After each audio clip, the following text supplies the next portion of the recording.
Hola Codevs y bienvenido a otro episodio de Confesiones de Junior. Hoy nos acompaña Miriam desde España y nos va a contar sobre su aventura como programadora frontend. Estudió en la universidad y ya lleva 4 años programando y en el ámbito laboral. Así que bienvenida Miriam, es un placer tenerte en el podcast. ¿Cómo estás? Hola, un placer para mí también estar aquí. Yo encantada de hablar sobre esto, sobre los comienzos, sobre el mundillo frontend y todo esto, encantada.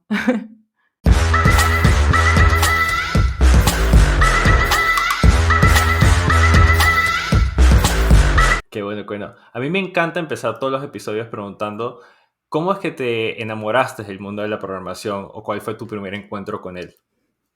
Pues mi primer encuentro fue en una asignatura en la carrera, en el último año, donde allí nos enseñaron un poco todas las tecnologías que engloban las aplicaciones web, JavaScript, HTML, CSS, y ahí con proyectos no reales, pero sí muy, muy parecidos, fue donde me di cuenta de que me gustaba todo este mundo de la programación, porque como yo estudio una ingeniería de telecomunicaciones, veía hasta tercero vi muchas cosas de redes, de toda esa parte y no había visto casi nada de lo que es aplicaciones web.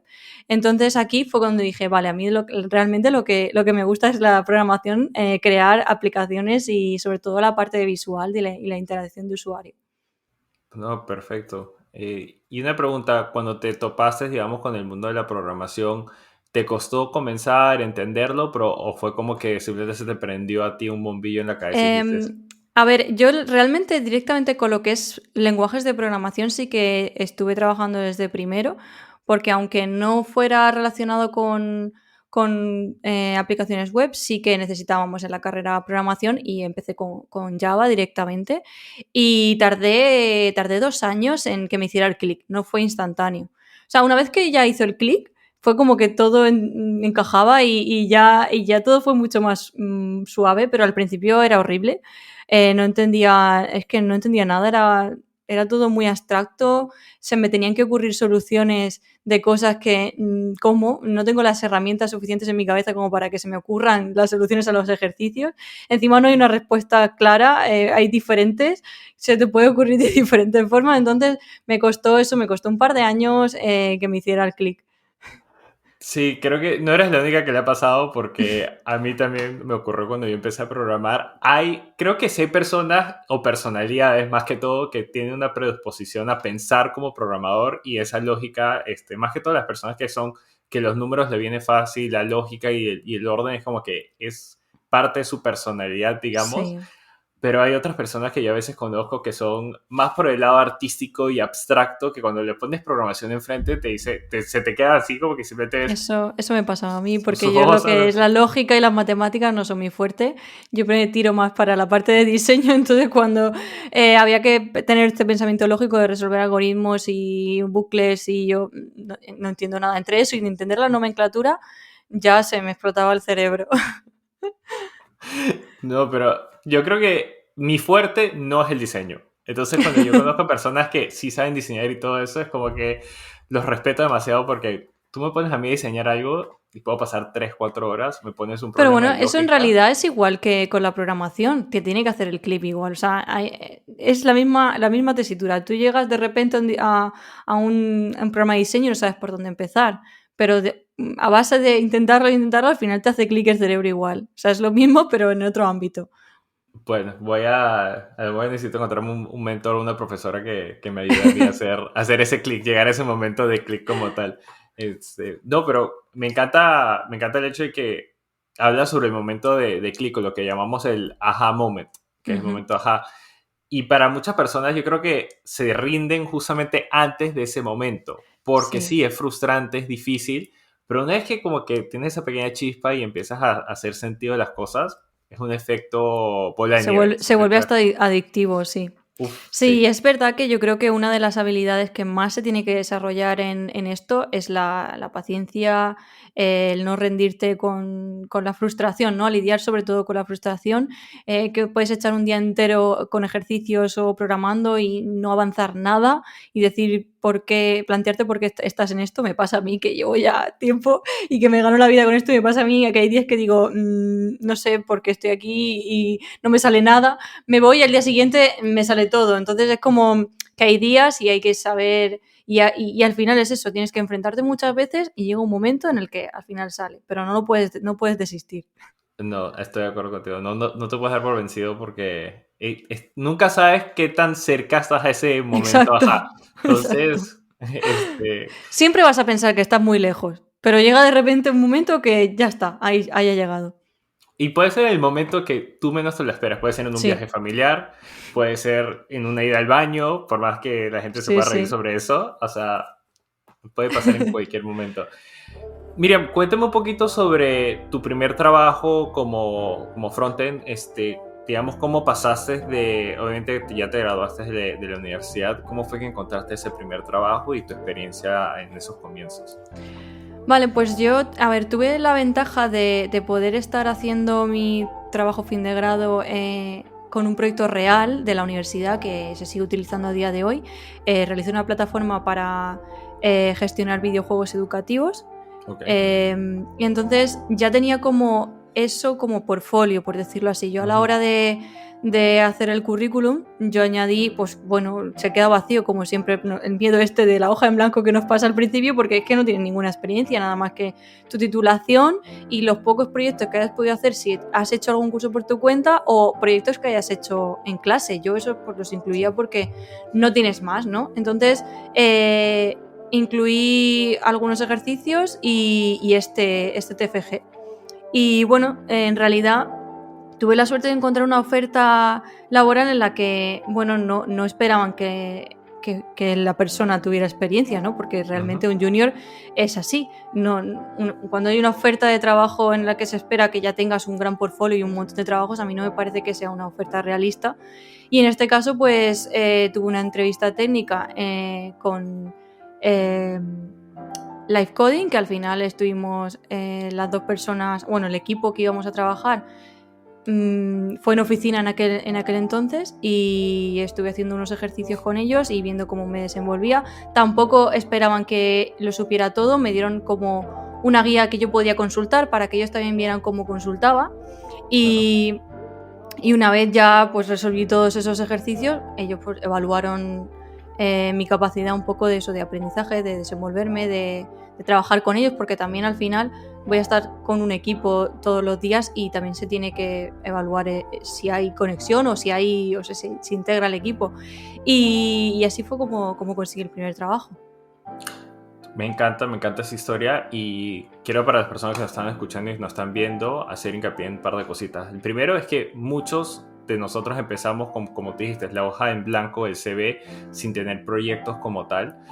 Y una de las cosas que nosotros tenemos que hacer como programadores es asegurarnos de demostrar nuestras habilidades en lo que nosotros conocemos. Tú obviamente lo tuviste gracias a la universidad, que creaste un proyecto real en tu tesis a final de grado, pero también para las personas que a lo mejor están siendo autodidactas o yendo a través de un bootcamp, los proyectos que pueden encontrar en Codealo o en otras plataformas como Frontend Mentors también son muy poderosos y lo más importante, y que yo creo que vas a estar de acuerdo conmigo, Miriam, es que haz lo tuyo. O sea, no trates Sí, de copiar exactamente lo que está haciendo el profesor de Udemy o de Coursera que está haciendo, sino di, bueno, pero yo quiero cambiarle este color acá y quiero que haga esto y que cuando apriete el botón haga rueditas. O si es un proyecto backend, ¿qué más le puedes añadir como tal? Y eso siempre, cuando estás reclutando a alguien o alguien que está buscando programadores, ve eso, te van a hacer preguntas sobre eso en específico, porque ahí es cuando tú puedes de verdad esmerar y darte a entender como programador, que me encanta claro.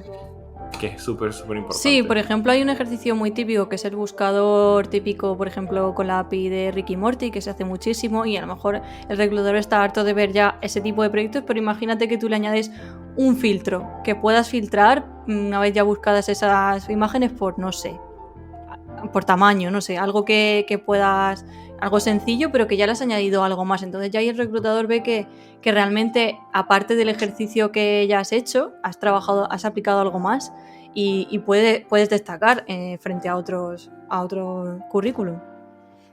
Sí, y también otra cosa que me dijiste es muy importante, es postular a, digamos, las posiciones realísticas, porque Sí, ahorita creo que muchos de nosotros que somos creadores de contenidos, yo creo que a mí también, porque he visto bastantes comentarios, como que vemos la gente que se queja de los reclutadores que ponen 5 años de experiencia con JavaScript, 25 sí. años con Node, que Node lleva que 11 años abierto, y, y como que posición junior.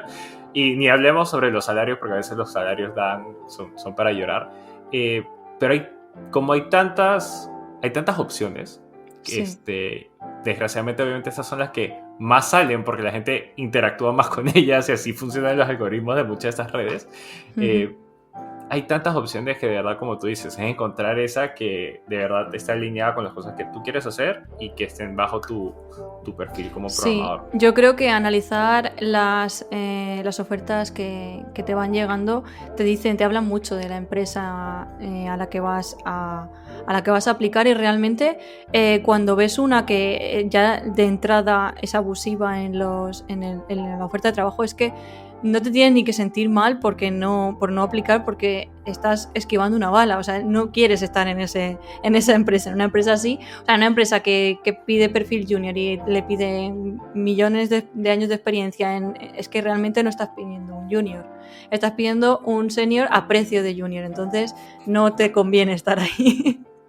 Sí, para nada. Hay que saber valorar nuestros conocimientos y nuestro tiempo también. Es Sí. muy, muy importante hacer eso.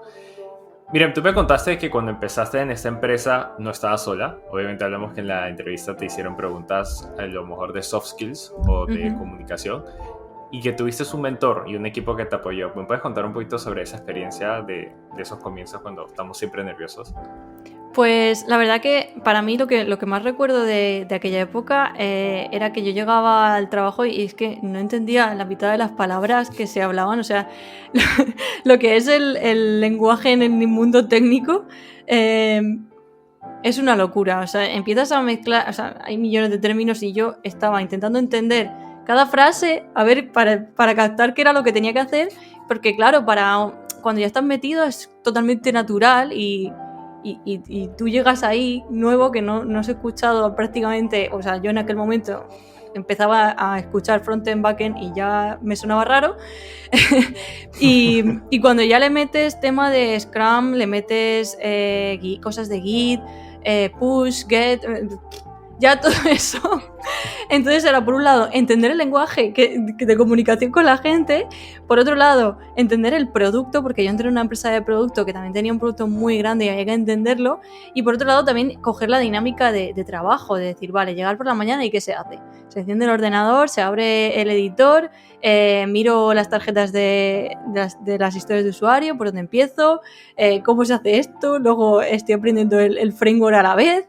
En fin, una locura. Y yo creo que hasta el primer mes no me sentí yo productiva. O sea, no productiva 100%, porque realmente hasta los 6 meses, por mínimo, yo creo que nos empiezas uno a ser productivo, pero decir, he hecho mi primer commit o algo, o qué es un commit, porque eso ya te digo, es a veces es frustrante llegar y que te avasallan tantos términos y tanta información nueva de golpe. Llegaba a mi casa con la cabeza que me iba a explotar. Sí, es abrumador. Sí. Mi primer trabajo ni siquiera fue en una empresa grande, sino fue haciendo videojuegos con otra persona. Él había construido todo y yo simplemente lo estaba ayudando con un par de cositas porque digamos que mis conocimientos se alineaban con lo que él estaba construyendo. Y yo a veces miraba el código y era como que, ¿qué está pasando acá? O Sí. sea, ahorita tenía que entrar a una llamada con él y él me tenía que explicar y todo. Y esto es antes de tener GitHub. Nosotros ni siquiera tenemos controlador de versiones. Entonces, los cambios que hacíamos nosotros los teníamos que casi que copiar y pegar en la Madre nube mía. para que él los descargara. Entonces, era digamos, como que una dinámica muy diferente a lo que tenemos ahora. Pero Mm. nada, es totalmente natural sentirse perdido o perdidas durante las primeras, como tú dices, como que yo hasta diría como que primeros 6 meses Sí, sigues aprendiendo, sigues sí, como que sí. agarrándole el ritmo y entendiendo cómo funcionan las cosas y después de eso es que uno ya entras a tu rutina.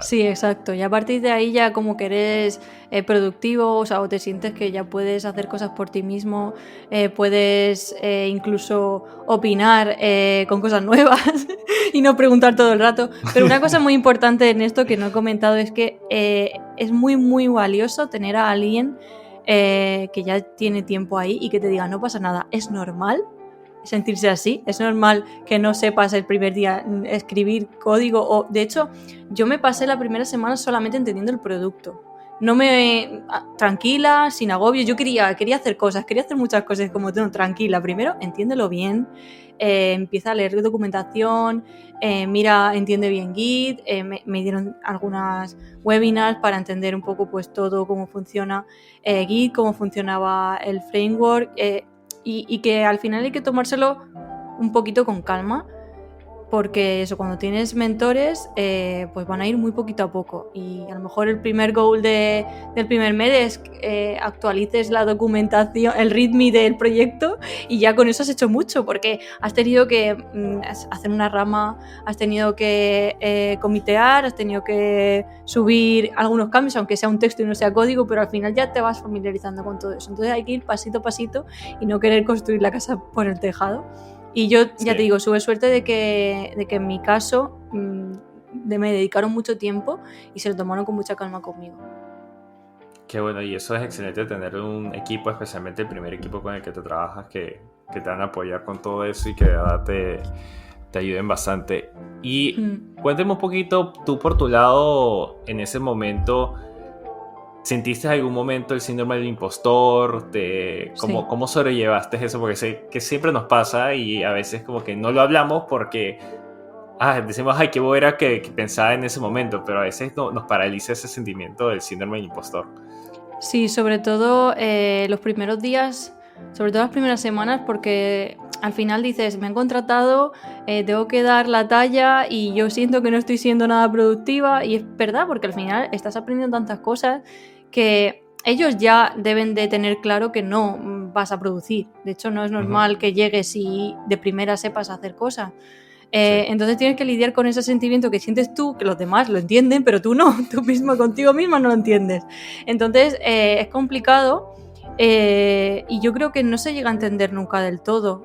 Va pasando el tiempo y te vas acostumbrando a esa sensación, pero es muy normal querer ser productivo desde el primer minuto y sentirte así. De hecho, yo a día de hoy también me invade el síndrome del impostor de vez en cuando, tanto por redes sociales como en el trabajo, porque es que va pasando. Yo creo que es un mecanismo que tenemos ahí y va saltando de vez en cuando.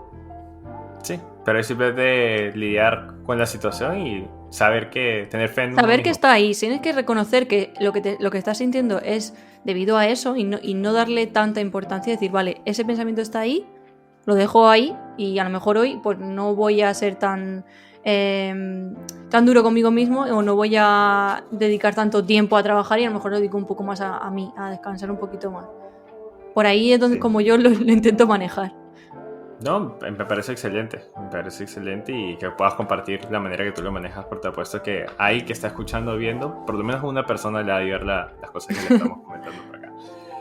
Bueno, ya que estamos hablando sobre tus inicios como empleada en una empresa de programación, hay una razón por la que este podcast se llama Confesiones de un Junior Dev, y acá es donde venimos a confesar. Así que, Miriam, por favor, cuéntanos cuál es tu confesión como programadora junior, cómo la has embarrado, cómo la cagaste en ese momento y tu experiencia con eso.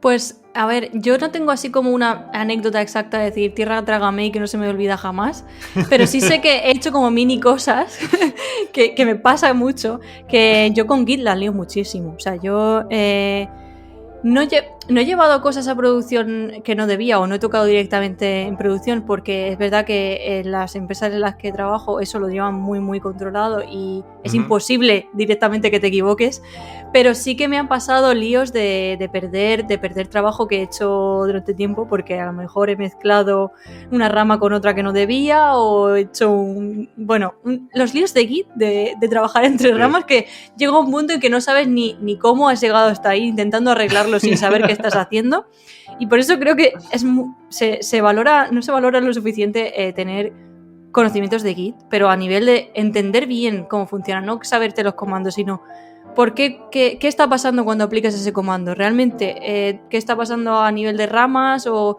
dónde va mi código, todo eso, si se tiene una estructura mental de cómo funciona, yo creo que este tipo de cosas, porque sería más intentando resolverlo que cuando la has liado, porque te llega un error ahí y tú dices, no sé qué está pasando, voy a volver a intentar a lo que tenía. No, Chao todo tu la lías código. muchísimo, sí. Chao todo tu código y el código de la otra persona. Exacto. Y después... Por suerte creo que pudimos volver a una versión muy, muy parecida y se pudo avanzar enseguida, pero la lié ahí, que mira que es difícil perder cosas en Git, pero a veces pasa. Me ha pasado varias veces que uno dice, espérate, acabo de hacer un merge, ¿qué pasó con todo mi código? Sí. Y es porque el commit que hice merge estaba más adelante que el mío, entonces Git asume que... Y ahí estás, tipo, puedes perder 3-4 horas muy fácilmente por una línea de código. Es sorprendente. Pero qué bueno que las empresas donde trabajas tú tienen esa barrera a no poder empujar a producción. Sí, porque sí. Yo trabajando Yo trabajando en startups, digamos que a veces no somos tan así metódicos, porque obviamente en las startups quieres estar lanzando y iterando el producto lo más rápido posible. Yeah. Que sí me ha pasado que lanzamos algo de producción y de la nada nos llega un email, o sea, los de apoyo nos dicen, oye, no pueden pagar en la plataforma. Y es como que, ¿cómo que no pueden pagar? Sí, no pueden pagar. Y nos metemos y es como que, mierda, hay una variable que no está bien escrita, entonces literal. Bueno, el tema de las variables, o sea, esto también me pasa muchísimo. O sea, siempre que tengo algo, digo, ¿qué está pasando? ¿Por qué no va? Miro a ver si las variables se llaman igual, porque a veces cambio letras de orden y ya está, y ahora has liado con las variables. Escribiste mal, o las variables de entorno también, que todas las variables de entorno están bien en el ambiente de prueba y después pasas a producción y se te pasó una. Sí. El servicio de email no funciona, integración con otra pasarela no funciona, olvídate. Ahí ya hay historias sobre esto que, nada, no voy a decir que se normalicen y que las sigamos haciendo, pero como que es del día a día. O sea, no somos robots todavía. Exacto. Todavía no somos robots, somos programadores. Creo que seremos los primeros que entren a ese mundo de la robótica gracias a Elon Musk, pero eventualmente creo que es algo que ahí vamos poco a poco. Bueno, está ahí GitHub Copilot que igual... Yo lo he utilizado. Ah, sí, yo todavía no. Yo lo uso y honestamente me ayuda bastante a no tener que escribir mucho código. A veces sí es literal. Siempre, ¿no? Sí, y a veces como que entiende el contexto de las cosas que estoy haciendo, entonces sabe que quiero asignar esta variable a lo que regresa este método y ya me hace el autocomplete. Entonces en vez de tener que escribir todo, aprieto Tab y me lo... Obviamente, de igual manera con Stack Overflow, tienes que leer el código y entender lo que está escribiendo, porque no puedes asumir de que Autopilot va a escribir todo el código por ti. Si al final es como eso, como conducir, como dejar el autopiloto en el coche, pero sin saber conducir, eso es muy complicado. Sí, exacto. Entonces, muchas personas me han preguntado, pero ¿y Autopilot no va a reemplazar y toda la cosa? No y yo como que no es una herramienta más, es una herramienta más, como un plugin que tienes instalado y ya está, y te ayuda. Igual que en la época cuando Microsoft sacó IntelliSense, que era el ayudador para las personas que utilizan Visual Studio, que se los recomiendo bastante si están trabajando en C#. Tenía todo embebido y tú apretabas, si no me equivoco, era control espacio y te lleva directamente a la definición que ahora también lo tiene Visual Studio Code. Y son todas herramientas, o sea, no son cosas que simplemente están ahí para ayudarte. Ahora imagínate programar en los 80s cuando tenías que sacar tu...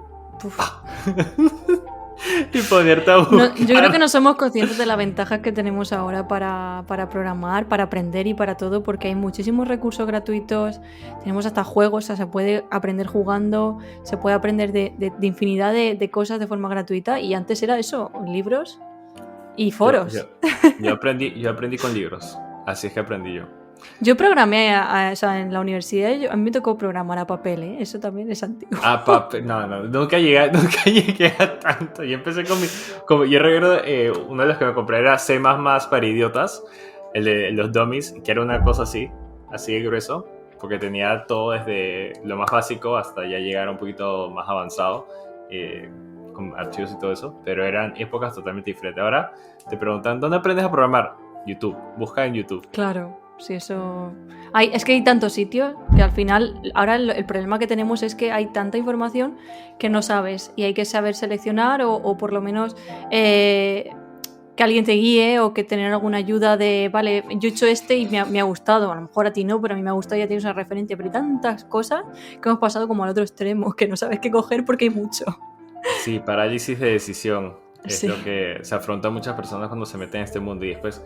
Y lo peor de todo, no es lo peor de todo, pero para una persona que no sabe y se empieza a meter a investigar, o sea, hay tanto conocimiento y todas las ramas hacen así que nada, es muy agobiante. Claro, necesitas una ruta, necesitas una guía, de decir, me centro aquí, solo en esta parte, y sigo estos pasos, que es que igual que cuando te metes en una carrera o haces un curso o algo así, que es como, ya tienes unas pautas guiadas y solo tienes que seguir para adelante ahí, pero cuando Exacto. vas de forma autodidacta, tienes que hacerte tú ese camino, porque si no es que te vuelves loca, o sea, es imposible. Sí, es la realidad. Entonces, para los que están escuchando y los que están decidiendo empezar en este camino, recuerden, lo que pueden hacer es simplemente pautarse y enfoque. Es lo que yo siempre digo. A mí, a veces las personas me escriben y me dicen, bueno, aprendí HTML, CSS y JavaScript, ¿Y ahora me qué meto hago? Python. Y es como que no. O sea, Depende. Ahora es como que, bueno, si ya decidiste que vas a hacer frontend, porque Claro. por lo que has decidido suena que quieres ser frontend, aprende un framework, después crea proyectos y después empieza a postular a tu empresa. Y después dicen, pero no necesito saber Python. Es como que no. Y si eventualmente lo quieres aprender, lo vas a aprender más adelante. O sea, Claro. La programación es algo que vas conociendo y aprendiendo todos los días de tu vida como programador. Y lo mejor que a mí personalmente me gusta decir es que a nosotros nos pagan por aprender y volvernos mejores programadores. Sí, de hecho, yo estuve 3 años con un framework y ahora estoy empezando con otro y llevo 4 meses empezando de cero con un framework, o sea, y yo me siento otra vez como aquella Miriam del pasado que está otra vez, no sé cómo se hace esto, no sé cómo se hace lo otro, porque al final, aunque ya sí es verdad que llevas una base y a lo mejor tardas menos que cuando eres junior, sigues teniendo que aprender y sigues teniendo que tener las habilidades de buscar, de a ver qué curso puede ir mejor para aprender este framework en concreto y eso es nuestro pan de cada día y cuando termine vendrá otro y así. Exacto. Y a lo mejor ni cuando termines el trabajo donde estás ahorita, sino que deciden, vamos a hacerlo en otra cosa totalmente diferente. Sí. Y ahí te tienes que ver. Y los lenguajes de programación, los frameworks son al final de cuentas herramientas para nosotros programadores solucionar problemas con esas herramientas como tal. Claro. Entonces, al final no se nos tiene que olvidar que lo que estamos haciendo son aplicaciones para que utilice la gente y da igual de base con la que esté hecha. O sea, la finalidad es que la persona lo pueda usar, sea accesible, sea usable y funcione bien y le guste lo que estás haciendo. Esa es la finalidad total. Sí, es totalmente real. Y creo que con eso podemos pasar a, digamos, pues la última parte del podcast, que normalmente pregunto, ¿cuáles son las 5 cosas, 5 características o manías que son infaltables para ser un buen programador? Vale, yo creo que la comunicación es muy importante. Ya no solamente la comunicación con el equipo, que también, o sea, tú tienes que en todo momento comunicar, si te bloqueas, también comunicarlo, en fin, tener como ese continuo, sobre todo en remoto, esa continua comunicación de, aunque tú digas, me paso una mañana aquí haciendo esto y ya está, yo sé que lo estoy haciendo, bueno, pues coméntalo, habla, pues mira, me ha parecido que esto me ha costado más, o esto por aquí, esto me ha gustado mucho y quizá por aquí me gustaría avanzar investigando. Eso por un lado, pero luego también creo que habilidad de comunicación escrita, porque también es muy bueno preguntar en comunidades. Yo tardé, yo tengo que reconocer que tardé en empezar en redes sociales y en comunicarme en comunidades porque no me sentía que iba a hacer una pregunta tonta o que ¿dónde voy yo? Que no tengo ni idea a preguntar aquí en esta comunidad tan grande, me van a decir, madre mía, esa pregunta es muy básica, en fin. Todos esos miedos que vienen siempre, entonces yo creo que comunicación tanto escrita como oral con el equipo, y luego tener siempre las ganas de aprender y de ir mejorando constantemente, No quedarte en yo sé esto, soy experto en esto y me quedo aquí. Siempre va a haber alguien que sepa más que tú, o siempre va a haber otra tecnología o otro lenguaje Sí, de programación que te apetezca. Es como esa inquietud por aprender, ¿no? Yo creo que eso es importante. Son 5, ¿eh? Son muchas. Vale, más. También creo que hay que ser proactivo y autodidacta en el sentido de cuando te bloqueas, buscar soluciones, ir probando, sí, no quedarte atascado y decir, pues ya está, hasta aquí. A ver, llega un punto en el que pasa y es cuando pides ayuda, pero tú de forma autónoma también investigar. Yo creo que es muy potente saber buscar en Google, que no es tan sencillo. Saber buscar en Stack Overflow, saber interpretar entre las respuestas cuál es la adecuada a tu problema, porque sí, hay muchísimas respuestas, luego te piensas que va a ser esto, vaya no, para mi caso no. Y hay veces que no es un problema general que puedas encontrar en Google, sino que es algo muy concreto de tu proyecto y tienes que saber diferenciarlo. A mí eso me costó bastante. Yo así preguntaba es. siempre al principio a mi mentor, en plan, ¿esta pregunta te la tengo que hacer a ti o la tengo que buscar en Google? Porque no sabía si era algo muy específico o algo que debería de saber y que tengo que Así buscar en es. Google, ¿no? Así es. Entonces, buscar en Google es muy importante. Y a ver, ¿cuántas te he dicho ya? No sé, ¿3? Ya vamos por 4, te falta uno 4. nada más. Vale, falta una. Saber parar también creo que es importante, en el sentido de saber desconectar, Ujú. frenar y decir, vale, me estoy emocionando con la cantidad de cursos, la cantidad de lenguaje, y eso te puede llevar a burnout y no rendir bien en tu trabajo. Entonces yo creo que tener el equilibrio de saber ir formándote poco a poco, o incluso si puede ser dentro de la empresa mucho mejor. Yo siempre valoro que la empresa te dé un tiempo de learning y no tener que hacerlo fuera. Pero si tú estás estudiando por tu cuenta y vas a empezar, también lo mismo, saber que esto es una carrera a largo plazo y no pegarte sprints, sino que va a ser una maratón larga y Sí. tienes que ir dosificando en toda la carrera, no solo al principio. O sea, tienes que saber definir ciertas horas al día donde vas a darle a tope a la programación y también tus descansos y tu desconexión. Y si tienes otros hobbies, mucho mejor. Buenísimo, buenísimo. Para recapitular las 5 que dijiste, es la comunicación, estar en constante aprendizaje, ¿ok? Y estar mejorando, tener el hecho de querer mejorar, ser proactivo y aparte de eso, obviamente, descansar, que creo que a veces es el que más es más difícil de hacer porque siempre Sí, queremos las cosas para ayer y no estamos ya. dispuestos a de verdad Al final descansamos darle... a la fuerza, cuando ya el Sí, cerebro dice hasta aquí. sí, sí, sí. Y mira, honestamente, si fuéramos a de verdad medir la cantidad de tiempo que un programador programa durante el trabajo, yo diría que no pasamos de las 4 o 5 horas, No, real. honestamente. Ujú. Entonces, si somos conscientes de eso, y a mí me ha pasado a través de mi carrera como programador, si somos conscientes de que de verdad tengo 4 o 5 horas productivas durante el trabajo, bueno, hay que sacarlas durante el periodo de tiempo donde siempre me siento más productivo y Exacto. el resto no me debo de sentir mal si es que quiero ver un video, quiero ver un curso, quiero hacer un hobby, como tú dijiste que los hobbies son Ujú. súper importantes, no, la programación no nos define como personas, sino que es una parte de quienes somos. Ujú. Y también tomar esos descansos para poder estar otra vez, dedicar el próximo día a esas 4 o 5 horas súper super productivas.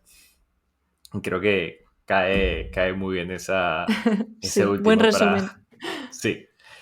Pero bueno, Miriam, yo quiero abrirte la plataforma para ahorita si quieres hacer algún tipo de comentario, algunas últimas cosas que le quieras decir a esas personas que están recién comenzando en el mundo de la programación, los que se están graduando de la universidad, los que están terminando su bootcamp, los que están empezando a buscar trabajo, que están a punto de ser juniors y están a punto de meterse en un mundo donde la van a cagar bastante y eventualmente van a aparecer en este podcast. Así que Sí, pues mira, yo les diría que sobre todo no decaigan, que tengan paciencia con esto, porque al final se pueden conseguir hacer cosas muy bonitas y puedes disfrutar mucho en la programación, pero también vas a tener tu parte, pues eso, frustrante, tu parte de agobios, tu parte no tan bonita, que tienes que saber lidiar porque compensa con esa parte que sí es muy bonita y que te hace sentirte realizado y decir, jolín, estoy haciendo cosas muy chulas que me gustan y eso, yo lo que siempre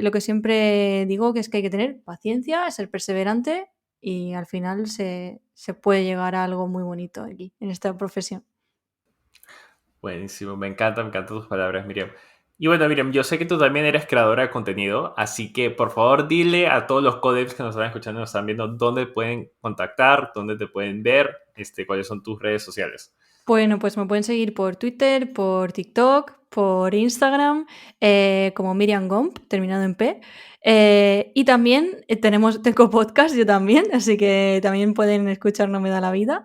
Que bueno, en todas las plataformas, en Spotify, en Apple Podcast, bueno, en todas. Y por ahí es por donde me pueden encontrar. Buenísimo, así que si quieren escuchar o ver más de Miriam, ya saben dónde la tienen que buscar. Y Miriam, otra vez quiero agradecerte bastante por tu tiempo. Sé que allá en España es la noche, de noche, y que Sí, has tenido un día súper, súper largo, pero otra vez apreciamos bastante tiempo y que hayas compartido con nosotros y te quiero agradecer bastante. gracias. Adiós. Bueno, con eso terminamos el episodio. Hasta la próxima. Chao, chao. No se olviden de suscribirte al canal de YouTube y si estás escuchando este podcast en Apple, darle seguir, y si estás escuchando en un dispositivo Android como Spotify, dale follow a este contenido espectacular. Hasta la próxima.